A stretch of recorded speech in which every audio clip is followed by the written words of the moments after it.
आप जानते हैं एक विश्वास योग्य व्यक्ति की पहचान क्या होती है?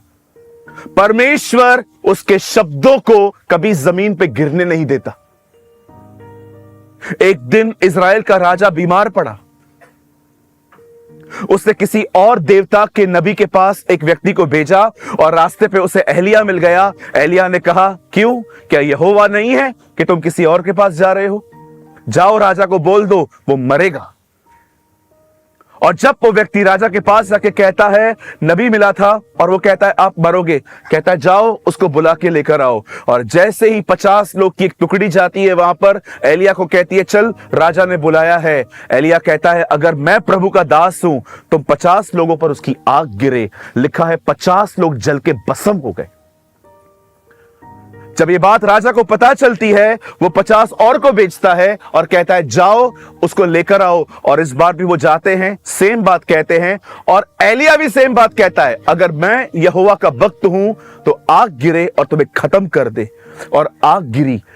आप देख रहे हो, बंदे के मुंह से वर्ड निकल रहा है, परमेश्वर पूरा कर रहा है।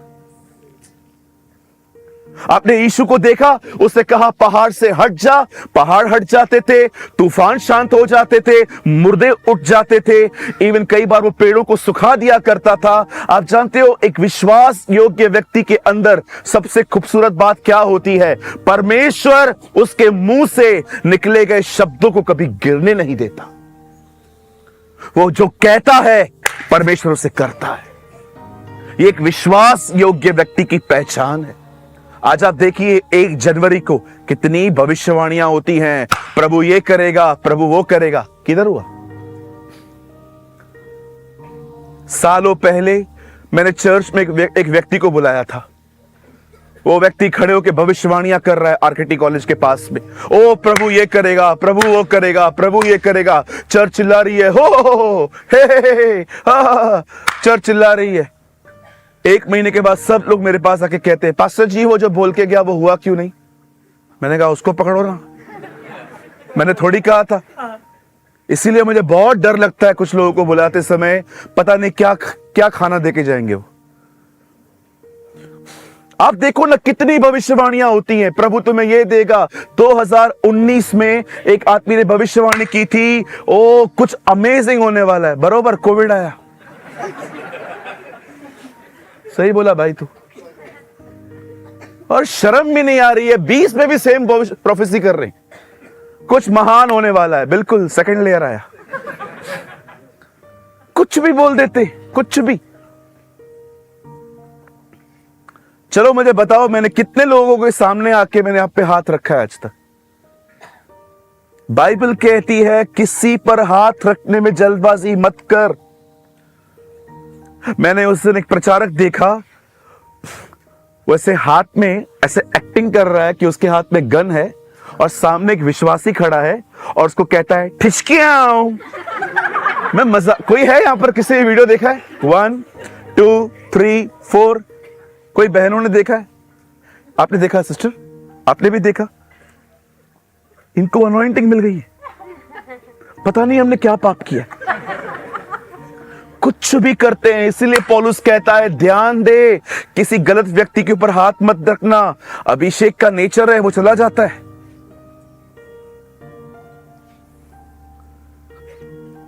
किसी पे भी जल्दी हाथ मत रखा करो जब तक प्रभु न कहे। हालेलुया। आप जानते हैं एलिया की बातें क्यों प्रभु मानता था? क्योंकि एलिया विश्वास योग्य था। He was a faithful one. चलिए लास्ट तरह की आज भी हम क्वेश्चन आंसर करेंगे। चलो, कितने लोग यीशु मसीह का नाम जानते हैं? बहुत सारे नाम। हाँ, बोलना नहीं है, उस दिन की तरह किया ना। कितने लोग यीशु के अलग अलग नामों को जानते हैं? जरा हाथ उठाइए। ओके, लेकिन ध्यान देना, जो एक ने बोला वो दूसरा नहीं बोलेगा। दीपेश आप बताइए। इमैनुअल। अब इमैनुअल कोई नहीं बोलेगा, कोई और? अंकल रुको ना भाई, ऐसे मत करो ना भाई, अच्छे प्यारे भाई हो ना। और कौन बोलेगा? हाथ उठाओ, अलाउ करूंगा मैं। हाँ हाँ और आमीन। Yes sister. हाँ जी, हाँ यहोवा राफा। ओके, यीशु के नाम बताओ। I think it's old testament. ठीक है, कोई बात नहीं, ये भी अच्छा है। Yes sister. ये आ जाओ इधर आप। कितना मस्त बोलती है ना, अद्भुत व्यक्ति करने वाला। So sweet aunty. और कोई? Yes sir. जीवन, वेरी गुड ब्रदर, मस्त। बॉम्बे का लगता है आप। हाँ आप जितेंद्र भाई? अल्फा और ओमेगा। Yes sir. अच्छा चरवाहा। Yes sir. मल्कीसेदेक। ठीक है, मैं मीटिंग के बाद में बात करूंगा लोगों से। हाँ, जीवन की रोटी। अंकल? जरूबाबेल। हाँ हाँ बेटा। हाँ, रब्बी। 2-3 लोग बात में मीटिंग के बाद मिलके जाना। हाँ सिस्टर, भैया आप? हाँ, मनुष्य का पुत्र। हाँ अंकल? यशुआ। सदा जीवित रहने वाला। ओ वंडरफुल। आप जानते हैं बहुत सारे नाम हैं उसके, लेकिन एक नाम जो है ना वो बहुत कम फेमस है उसका, जो प्रकाशित वाक्य में है। लिखा है विश्वास योग्य। इंग्लिश में लिखा है अ फेथफुल विटनेस। मेरी हिंदी में लिखा है विश्वास योग्य साक्षी। आप जानते हैं यीशु के नामों में से, बहुत सारे नामों में से एक नाम उसका क्या है? Faithful witness. खुदा खुद अर्थ पे आके विश्वास योग्य रहा था। चलिए स्टार्ट करें वर्ड। तैयार हैं सब? आइए सब सामने देखिए क्या होती है विश्वास योग्यता। बड़े ध्यान से सुने। बहुत साल पहले इजराइल पे हमला हुआ। बाइबल कहती है नबूकदनेस्सर ने इजराइल पे हमला किया और जितने लोग वहां पर थे उनको हॉस्टेज बना के वो उन्हें इराक लेके गया, जिसको कहते हैं बेबीलोन। और परमेश्वर का वचन कहता है ये सब वहां पर रहने लग गए जो लोग वहां पर गए। इस भीड़ में 4 लड़के भी गए थे। एक का नाम था दानियल, एक का नाम था शद्रक, एक का नाम था मेशक, एक का नाम का अबेदनगो। और परमेश्वर का वचन कहता है इन लोगों को मोटा करने के लिए इनका डाइट चेंज किया गया। कहिए डाइट। इनका खाना बदला गया। जब दानियल के सामने वो खाना आया जिसमें कैमल, पोक, ये सारी चीजें थी, उसे साफ कह दिया मैं ये नहीं खाऊंगा, आई नॉट ईट। जरा सोचिए उस व्यक्ति के बारे में। 10 आज्ञाओं में एक भी आज्ञा नहीं है कि क्या खाना है, क्या पीना है। खाने की आज्ञाएं लेवी व्यवस्था में लिखी हैं। जरा सोचिए वो छोटी से छोटी आज्ञाओं को भी जानता था। Just think about this. मुझे बताइए 10 आज्ञाओं में कोई भी आज्ञा है क्या खाना है क्या नहीं खाना है? एक भी नहीं। लेकिन दानियल कहता है मैं ये नहीं खाऊंगा। दानियल आपको कैसे पता चला? मैंने सुना है कि हमें क्या खाना है, कभी नहीं खाना है।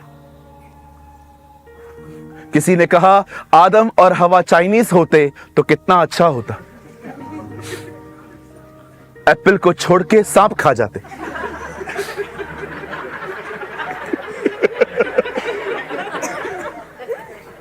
आदम और हवा चाइनीज होते तो क्या करते? फल छोड़ देते, उसको पकड़ते। इधर आ गया गेला। कई लोग ये बात सोचते नहीं है कि इस दुनिया में सबसे पहला पाप खाने के द्वारा हुआ है। मैं आपको खाने के ऊपर एक खूबसूरत बात बताऊं। आप जानते हैं जब एसाव थक कर लौट रहा था तब याकूब दाल बना रहा था और उसने कहा भाई आप क्या बना रहे हैं? कहता है मैं मसूर की दाल बना रहा हूं। कहता है मुझे मिल सकती है क्या? बोलता है हाँ मिलेगी, आपको पहलोटेपन का अधिकार मुझे देना पड़ेगा। वो कहता है ले ले। मैं तो मरा जा रहा हूं, इसका क्या करूंगा, मुझे खाना दे दे। आप जानते हो खाने के कारण उसने वो चीज बेच दी जो प्रभु ने उसको दी थी। लेकिन आप जानते हो जीसस खाने के प्रति कितना डिफरेंट था। बाइबल कहती है चेले सामरी नगर में उसे छोड़कर कुछ खाने के लिए ढूंढने निकले, और जब वो वापस आए तो वो उसे कहते हैं, हे रब्बी, तू इतने टाइम से बैठा है, कुछ खा ले। और वो कहता है, मेरा भोजन यह है कि मैं अपने भेजने वाले की इच्छा पूरी करूं। यीशु कितना डिफरेंट था, एसाव कितना डिफरेंट था। एसाव के लिए खाना इतना इंपॉर्टेंट था कि उसने अपना पद बेच दिया। यीशु का खाना ही ये था कि जो खुदा ने कहा है वो करना है। Wow, what a man. कितने लोग हैं यहां पर, मुझे बताइए, आप ओबीडियंस खाते हैं? कितने लोग हैं यहां पर जिनका आज्ञा पालन, जो प्रभु कहे वो करना उनका खाना है? ओ मेरी दुआ है प्रभु आपको नई वाचा में ले आए। मेरी दुआ है प्रभु आपको न्यू कवर्नेंट लाइफ में लेकर आए, जहां पर आपका खाना ही चेंज हो जाए। आज आप देखो खाने की इंडस्ट्री क्या। आप यहां से नीचे जाएंगे ना, राइट लेंगे ना, आप मिलन सबवे तक जाइए और ढूंढिए, गिनिए कितने रेस्टोरेंट्स हैं। इतने रेस्टोरेंट्स हैं। शैतान ने कसम खाई है कोई भूखा नहीं मरना चाहिए, सबको खिला खिला के मारो। आज आप देखिए लोग क्या मोटे होते जा रहे हैं, कपड़े नहीं मिल रहे हैं उनके साइज के, उठने बैठने में तकलीफ हो रही है, तो भी पेटुओं का खाना बंद नहीं हो रहा। एक खाते जाएंगे, पिज्जा को हाथ लगाओ से मारते, हट, इतना खा रहे हैं। बोलो बाजू वाले को, भाई खाना उनका है, पेट तेरा है, ध्यान दे। मैं इंदौर में था, एक आंटी ने मेरे को बोला आप हमारे घर पे खाना खाने आएंगे। मैंने कहा आंटी याद रखना मैं 2 रोटी से 1 रोटी एक्स्ट्रा नहीं खाता हूं। अरे तू आ तो सही। मैं गया वहां पर, और सुनिए प्लीज, मैं ये नहीं कह रहा हूं कि आप नॉनवेज खाएं, ठीक है, आप जो खाते हैं खाइए। प्रभु जानते हैं मुझे नॉनवेज से अधिक वेज पसंद है। कई सारी बहनें मुझे सैटरडे को रात को भिंडी बना के देती हैं, और रात को 1 बजे मैं घर ले जाता हूं। लिसन, मैं वहां पर गया, उन्होंने सबसे पहले मेरे सामने रखा मटन, रेड मीट। खाते हैं मटन आप? कितने लोग खाते हैं? और देखो दोनों हाथ ऊपर दोनों हाथ ऊपर कर रहा है वो। मटन खाते हैं? वो मटन लेके आई, उसके बाद लेकर आई चिकन। वाह, चिकन। उसके बाद वो लेकर आई प्रॉन्स, झींगा। उसके बाद वो लेकर आई मच्छी। उसके बाद लेकर आई लॉलीपॉप। उसके बाद बड़ी वाली मछली। उसके बाद छोटी छोटी मछलियां जो चूस चूस के फेंकनी पड़ती हैं। पूरा टेबल उन्होंने भर दिया। मैंने कहा दीदी, कोई समुद्री प्राणी अगर बच गया है तो वो भी ले आ तू। मेरी टेबल पे 15 प्लेट्स पड़ी थी, और मैं एक बात सोच रहा था, इनके यहां पर सब्जी मंडी नहीं है क्या? एक हरी सब्जी नहीं है, ना भिंडी है ना कुछ है। मैं कहा प्रभु इनके पास, मैंने कहा इंदौर में क्या सब्जी मंडी नहीं है क्या?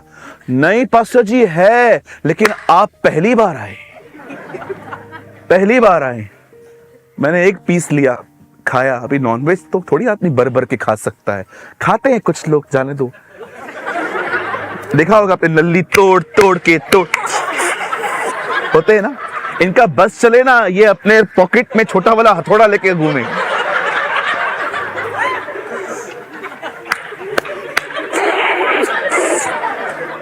शर्म कर यार। एक खाया, बोलती है और खाइए। मैंने कहा आंटी हो गया मेरा।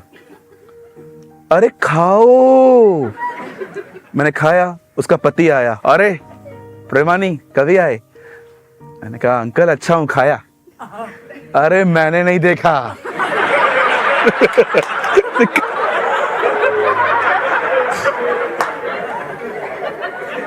मैंने कहा ये लो।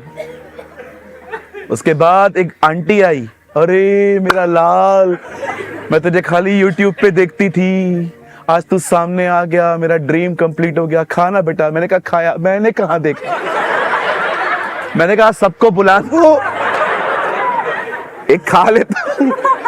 मन कर रहा था फोटो निकाल के खाऊं, ये देखो। अरे खाना उनका है, पेट तो हमारा है ना। हालेलुया। शादी पे भी लोग जाते हैं, 300 रुपया दे के 3000 का खाना खा के आते हैं। कई लोग 2 बुके और साथ में 4 भूखे लेके जाते हैं।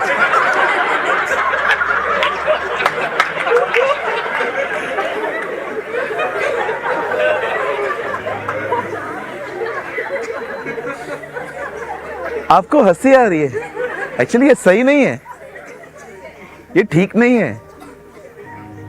आप पास्टर दिनेश से पूछिए, मैं किसी की मैरिज पे अगर कभी चला गया तो खाना खा के जाता हूं, घर से खाना खा के जाता हूं, हाथ मिला के चला आता हूं। हर चीज थोड़ी खा होती है यार। सारा दिन खा।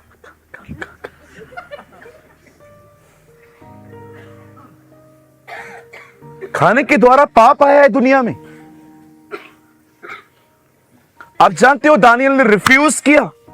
मैं आपको सच्ची कहता हूं, थोड़ा डाइट चेंज करो, लाइफ चेंज हो जाएगा। स्पिरिचुअल लाइफ बदल जाएगी आपकी, आत्मिक जिंदगी बदल जाएगी आपकी। आप जानते हो दानियल ने क्या किया? दानियल ने मना किया, मैं नहीं खाऊंगा। उसके ऊपर जो ट्रांस खड़ा था उसने कहा मुझे मत बताओ, आपको खाना पड़ेगा क्योंकि ये राजा ने ठहराया है। उसने कहा मुझे 10 दिन परखो, 10 दिन मुझे साग पात हरी सब्जियां दो। और 10 दिन के बाद जब उसको लाया गया, बाइबल कहती है उसकी शक्ल सबसे अधिक चमक रही थी। याद रखिए, जो प्रभु की उपस्थिति में रहते हैं वे सदैव चमकते हैं, वे हमेशा शाइन होते हैं। लेकिन ये बंद नहीं हुआ। एक दिन परमेश्वर ने दानियल को उठाया, एक दिन परमेश्वर ने उसे बहुत ऊंचा उठाया। याद रखिए, आप भले ही टेस्टिंग कहें, लेकिन परमेश्वर ऐसी चीजों को प्रमोशन कहता है। आप जानते हैं, एक दिन बाइबल कहती है परमेश्वर ने दानियल को और आशीष दी और लोग उसे जलने लगे। और जलते जलते उन्होंने एक पॉलिटिक्स क्रिएट की। राजा के सामने कहते हैं हम चाहते हैं हम सब आपके सामने सजदा करें। राजा खुश हो गया, इससे अच्छा क्या हो सकता है। लेकिन आप बिलीव कर सकते हैं, उन्होंने एक आदमी को नीचे करने के लिए इतना बड़ा प्लान किया। उन्हें पता था ये यहूदी है और ये किसी के सामने नहीं झुकेगा। और जब राजा को हस्ताक्षर डाल दिया राजा ने कि यस, ऑर्डिनेंस पास हो चुका है, तुम सबको मेरे सामने झुकना पड़ेगा। बाइबल कहती है ये बात दानियल को भी पता चली, पर दानियल ने राजा के सामने ऐसा जाके नहीं कहा कि मैं नहीं कर सकता। दानियल परमेश्वर के पास गया और उसे प्रार्थना करना शुरू की। और आप जानते हैं, अपनी प्रार्थनाओं में वो अरेस्ट हुआ। लोगों ने उसे पकड़ा। पकड़ने के बाद वो उसे राजा के सामने लेके गए और कहा इस आदमी ने आपका लॉ तोड़ा है और मादी और फरीसियों के अनुसार लॉ चेंज नहीं होगा, डालो इसे शेरों की मान में। और जब उन्होंने उसे वहां पर डाल दिया, ओ मेरी बाइबल कहती है अगले दिन राजा उसके पास जाता है और उसे कहता है दानियल, जिस परमेश्वर की तू आराधना करता है क्या वो तुझे बचा पाया? और अंदर से आवाज आती है, हे राजा, तू चिरंजीव रहे, तो युगानुयुग जिंदा रहे। देख, मेरे परमेश्वर के दूतों ने तेरे शेरों का मुंह बंद करके रखा है, वो मुझे छूते नहीं है। वेट, जब राजा ने उसे बाहर निकाला, लिसन दिस लाइन, लिखा है उस पर हानि का कोई चिन्ह नहीं पाया गया। उसे चेक कर रहे थे कि कहां तो नेल मारा होगा, कहां तो दांत लगा होगा, अटैक तो किया होगा, पर बाइबल कहती है हानि का एक चिन्ह भी नहीं पाया गया। और दानियल वहां पर खड़े होकर एक बात कहता है, listen, Jesus is life church, आप जहां कहीं से भी आए हैं, लिसन दिस वर्ड। दानियल कहता है मेरे परमेश्वर ने मुझे बचाया उसका कारण है मैं उसकी नजर में विश्वास योग्य पाया गया। आप जानते हैं, आपका काम नहीं है वहां पर जाना जहां पर परमेश्वर जाते हैं। हम कई बार स्ट्रेस लेते हैं, हम कई बार परेशान होते हैं, हम कई बार चीजों के बारे में इतना सोचते हैं, हम वो करते हैं जो एक्चुअली प्रभु का काम है। पर दानियल ऐसा नहीं था। दानियल ने टेंशन नहीं लिया। दानियल को पता था उसे क्या करना था। वो सिर्फ विश्वास योग्य रहा और परमेश्वर ने उसे बचाया। आप जानते हैं, इस आने वाले साल में अगर आपको प्रभु के लिए कुछ करना है ना, तो मैं आपको बताना चाहता हूं, हजारों लाखों आत्माओं को बचाओ, लेकिन उससे पहले मैं आपको कहना चाहता हूं, विश्वास योग्य बनो।